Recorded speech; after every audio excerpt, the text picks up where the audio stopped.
Our next story, Goodbye and Good Luck, brings us from Yiddish to English, from Eastern Europe to America, but just barely. Its author, Grace Paley, is one of the very few contemporary writers who've managed to capture Yiddish cadence, inflection, and syntax in modern American English. Born in New York in 1922, Grace Paley spent most of her energies as a young woman raising a family.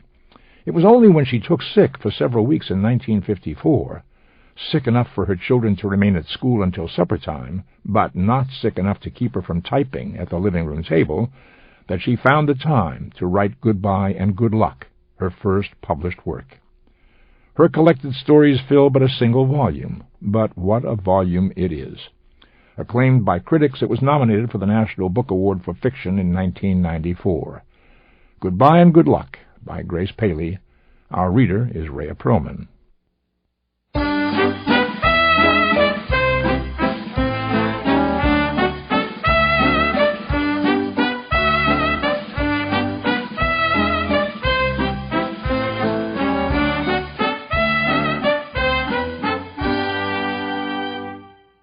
I was popular in certain circles, says Aunt Rose.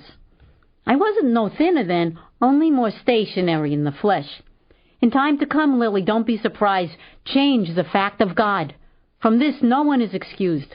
Only a person like your mama stands on one foot, she don't notice how big her behind is getting, and sings in the canary's ear for 30 years. Who's listening? Papa's in the shop, you and Seymour thinking about yourself. So she waits in a spotless kitchen for a kind word, and thinks, poor Rosie. Poor Rosie!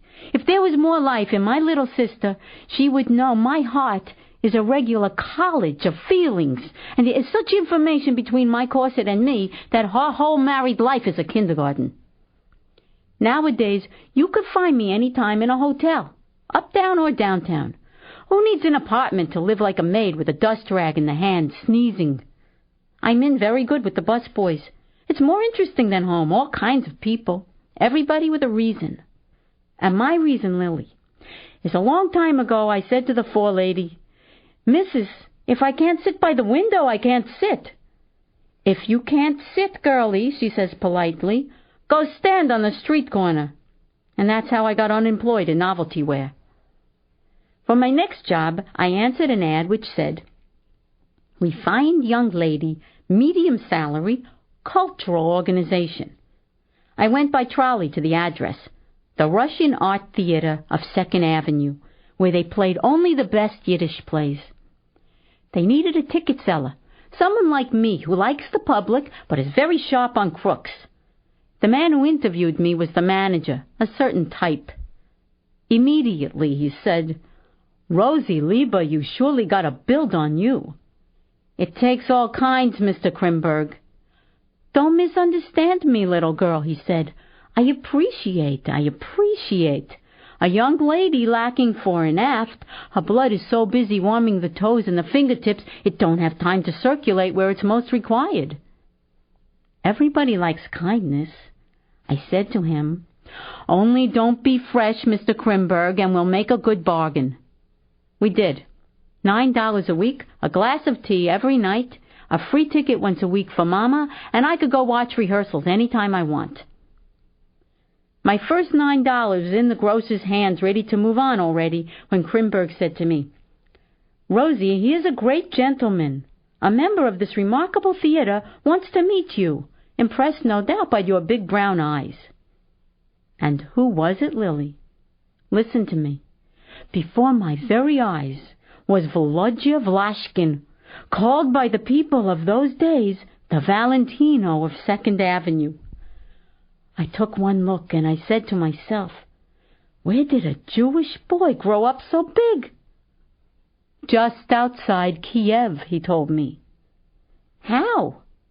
My mama nursed me till I was 6. I was the only boy in the village to have such health. My goodness, Vlashkin, 6 years old. She must have had shredded wheat there, not breasts, poor woman. My mother was beautiful, he said. She had eyes like stars. He had such a way of expressing himself, it brought tears.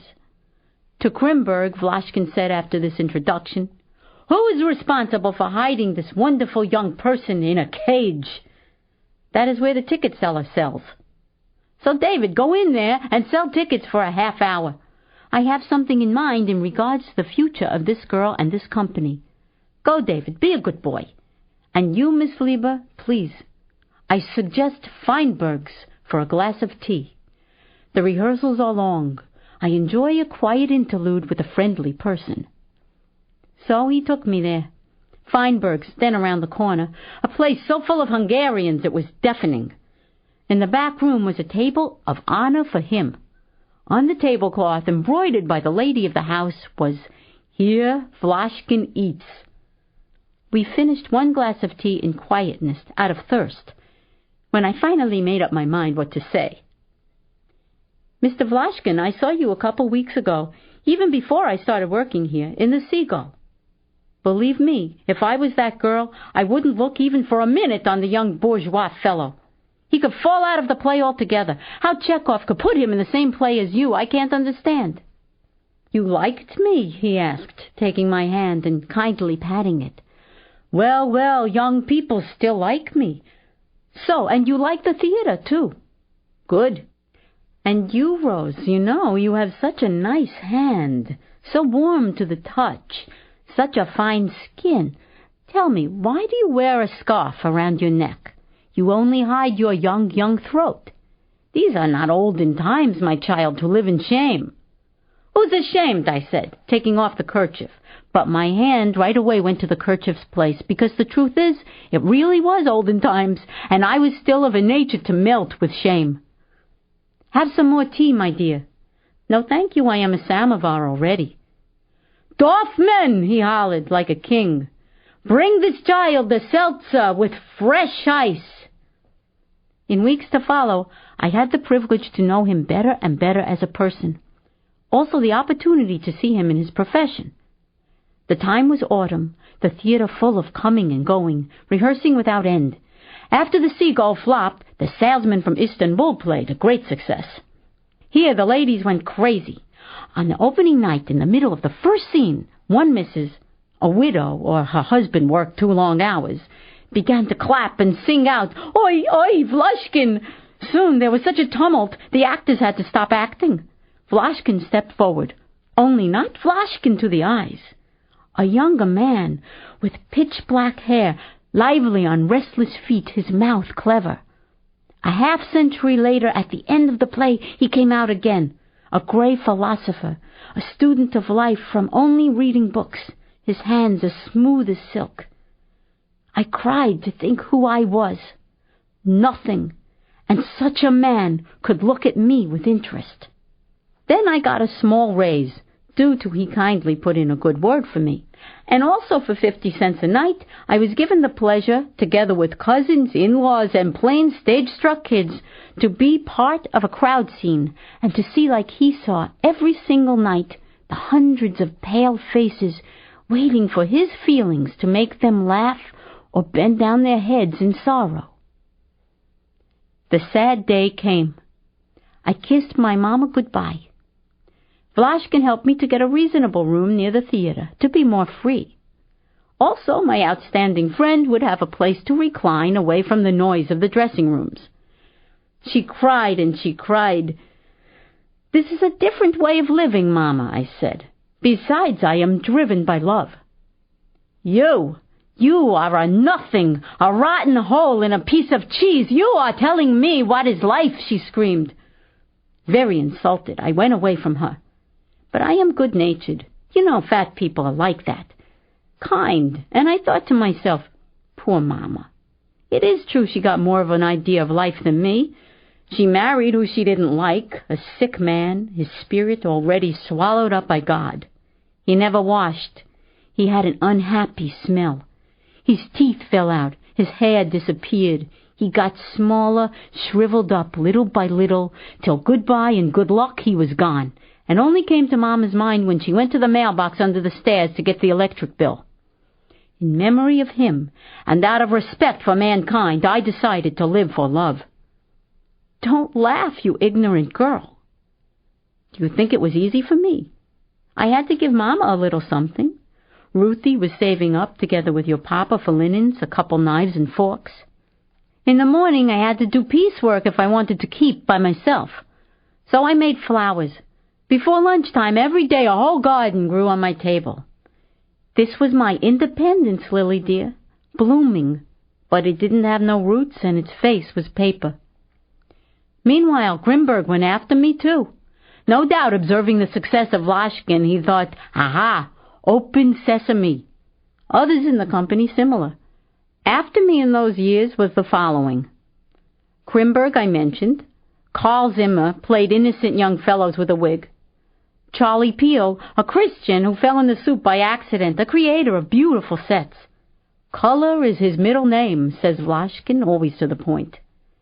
I put this in to show you your fat old aunt was not crazy out of loneliness. In those noisy years, I had friends among interesting people who admired me for reasons of youth, and that I was a first-class listener. The actresses, Raisela, Maria, Esther Leopold, were only interested in tomorrow. After them was the rich men, producers, the whole garment center. Their past is a pincushion, future the eye of a needle. Finally, the day came. I no longer could keep my tact in my mouth. I said, Vlashkin, I hear by carrier pigeon you have a wife, children, the whole combination. True, I don't tell stories, I make no pretense. That isn't the question. What is this lady like? It hurts me to ask, but tell me, Vlashkin. A man's life is something I don't clearly see. Little girl, I have told you 100 times. This small room is the convent of my troubled spirit. Here I come to your innocent shelter to refresh myself in the midst of an agonized life. Ah, Vlashkin, serious. Who is this lady? Rosie, she is a fine woman of the middle classes, a good mother to my children, 3 in number, girls all, a good cook, in her youth handsome, now no longer young. You see, could I be more frank? I entrust you, dear, with my soul. It was some few months later at the New Year's ball of the Russian Artists' Club I met Mrs. Vlashkin, a woman with black hair in a low bun, straight and too proud. She sat at a small table speaking in a deep voice to whoever stopped a moment to converse. Her Yiddish was perfect, each word cut like a special jewel. I looked at her. She noticed me like she noticed everybody, cold like Christmas morning. Then she got tired. Vlashkin called a taxi, and I never saw her again. Poor woman. She did not know I was on the same stage with her. The poison I was to her role she did not know. Later on that night, in front of my door, I said to Vlashkin, No more. This isn't for me. I am sick from it all. I am no homebreaker. Girlie, he said, don't be foolish. No. Goodbye, good luck, I said. I am sincere. So I went and stayed with Mama for a week's vacation and cleaned up all the closets and scrubbed the walls till the paint came off. She was very grateful. All the same, her hard life made her say, Now we see the end. If you live like a bum, you are finally a lunatic. After this few days, I came back to my life. When we met, me and Vlashkin, we said only hello and goodbye. And then, for a few sad years, with the head we nodded as if to say, Yes, I know who you are. Meanwhile, in the field was a whole new strategy. Your mama and your grandmama brought around boys. Your own father had a brother. You never even seen him, Reuben, a serious fellow. His idealism was his hat and his coat. Rosie, I offer you a big, new, free, happy, unusual life. How? With me, we will raise up the sands of Palestine to make a nation. That is the land of tomorrow for us Jews. Ha, Reuben, I'll go tomorrow then. Rosie, says Reuben, we need strong women like you, mothers and farmers. You don't fool me, Reuben. What you need is dray horses, but for that you need more money. I don't like your attitude, Rose. In that case, go and multiply. Goodbye. Another fellow, Yankel Gerstein, a regular sport dressed to kill, with such an excitable nature. In those days, it looks to me like yesterday, The youngest girls wore undergarments like Battle Creek, Michigan. To him, it was a matter of seconds. Where did he practice, a Jewish boy? Nowadays, I suppose it is easier, Lily. My goodness, I ain't asking you nothing. Touchy, touchy. Well, by now you must know yourself, honey, whatever you do, life don't stop. It only sits a minute and dreams a dream. While I was saying to all these silly youngsters, no, no, no, Vlashkin went to Europe and toured a few seasons. Moscow, Prague, London, even Berlin. Already a pessimistic place. When he came back, he wrote a book you could get from the library even today, The Jewish Actor Abroad. If someday you're interested enough in my lonesome years, you could read it. You could absorb a flavor of the man from the book. Oh, no, I am not mentioned. After all, who am I? When the book came out, I stopped him in the street to say congratulations. But I am not a liar, so I pointed out, too, the egotism of many parts. Even the critics said something along such lines. Talk is cheap, Vlashkin answered me. But who are the critics? Tell me, do they create? Not to mention, he continues, there is a line in Shakespeare, in one of the plays from the great history of England. It says, self-loving is not so vile a sin, my liege, as self-neglecting. This idea also appears in modern times in the moralistic followers of Freud. Rose, are you listening? You asked a question. By the way, you look very well. How come the wedding ring? I walked away from this conversation in tears. But this talking in the street opened the happy road up for more discussions in regard to many things. For instance, the management, very narrow-minded, wouldn't give him any more certain young men's parts. Fools! What youngest man knew enough about life to be as young as him? Rosie, he said to me one day, I see by the clock on your rosy face you must be 30. The hands are slow, Vlashkin. On a week before Thursday, I was 34.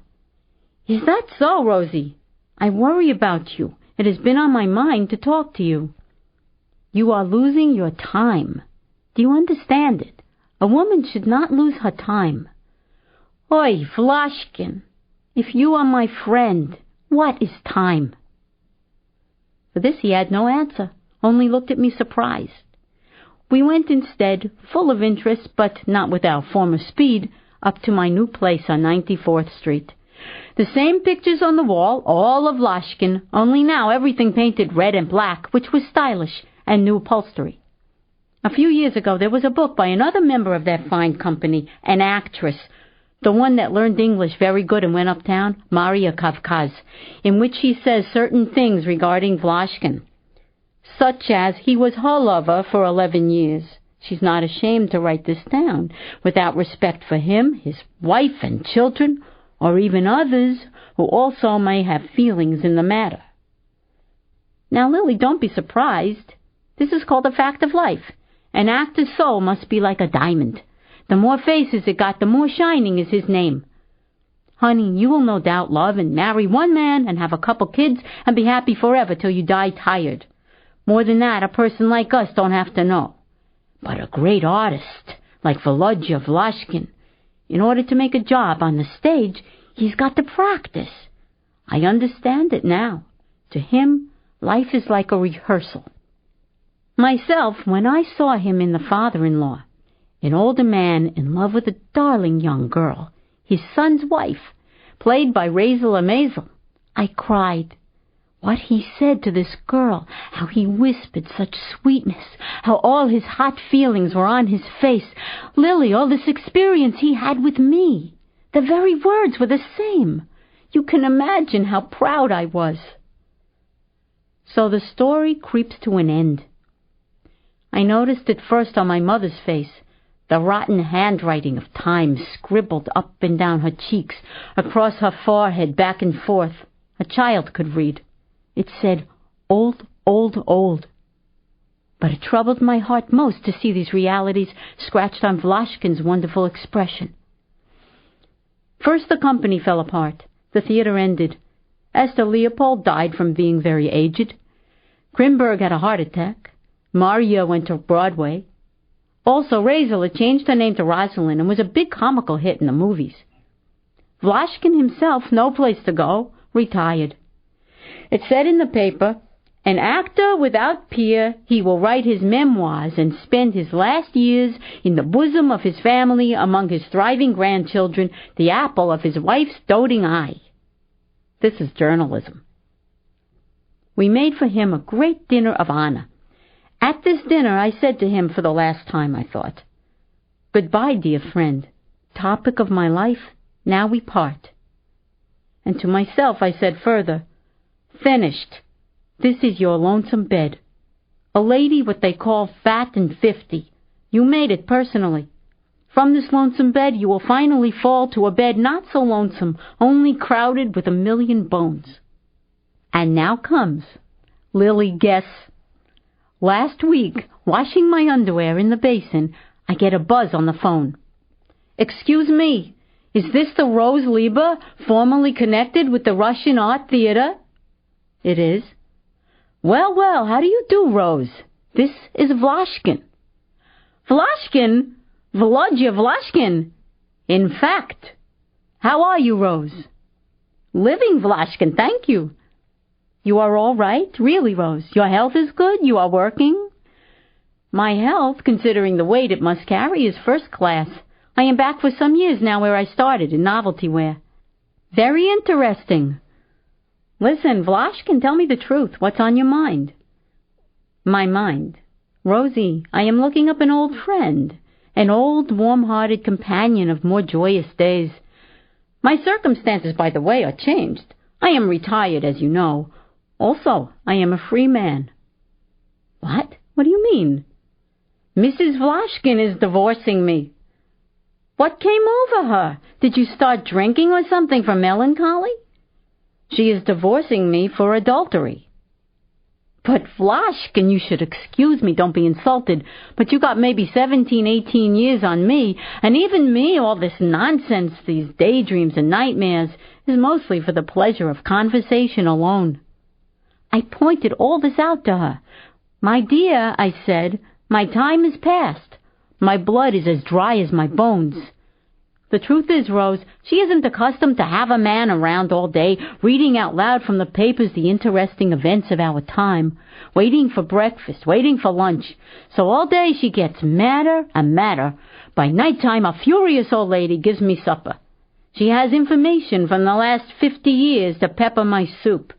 Surely there was a Judas in that theater, saying every day, Vlashkin, Vlashkin, Vlashkin, and while my heart was circulating with his smiles, he was on the wire passing the dope to my wife.